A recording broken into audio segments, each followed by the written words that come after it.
Que dijo que fuese a donde fuese, me encontraría, que se acercaría a mí y yo no podría verle. Adrian está muerto. No está muerto. Ha descubierto la forma de hacerse invisible.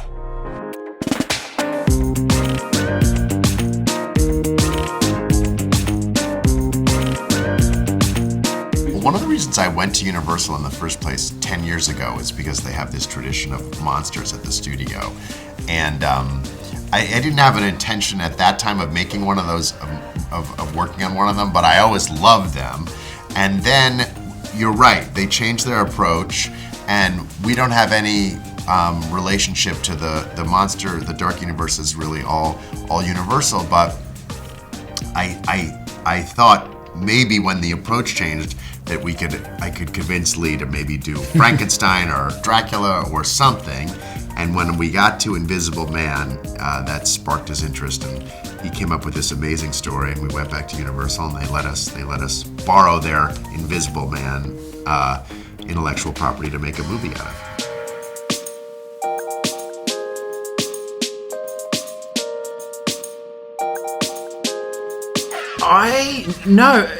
I obviously know a lot about the Invisible Man. He's a real figment of popular culture, but I didn't have this burning desire to make an Invisible Man movie in particular.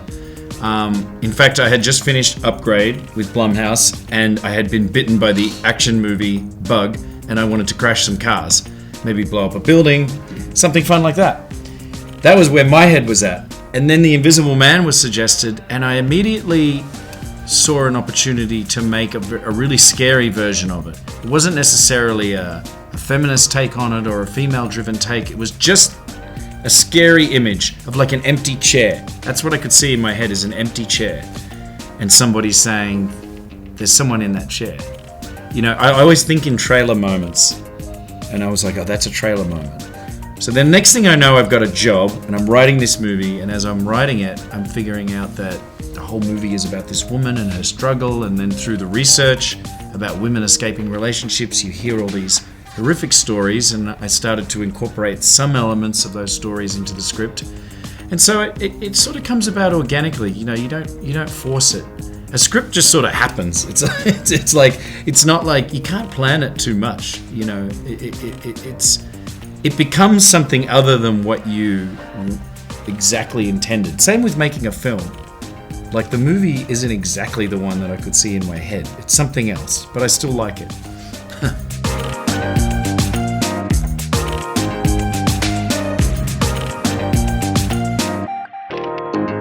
Johnny Depp is in the film, he's just invisible. You can't see him. No, it didn't Cost have a fortune. It had nothing to do with ours, no. I mean, Universal they always treated this movie like a standalone film. We never heard from them. We never heard anything from them about connecting it to something else or sequels, or it was always, they were really supportive, and which is great considering how important this piece of IP that belongs to them is. I felt that they were very hands-off and they trusted Jason and they trusted me. Well, they didn't really know me, but they were getting to know me, and then they just really supported us. They still had thoughts and ideas, but it was always, you know, contributing to the film to make it a better film. So it was kind of a great experience. I kept waiting for something bad to happen, but it never did.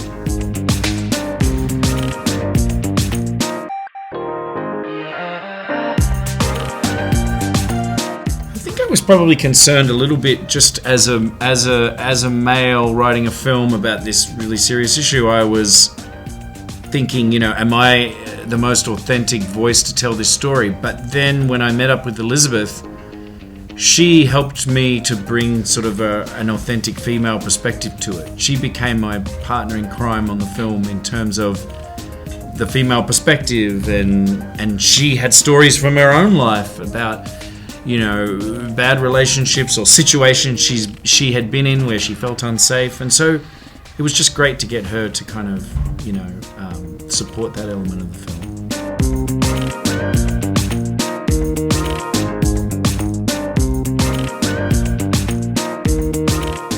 What do you think? It's probably 70% practical. 60. 60-40? Yeah, 60-40 is good, yeah.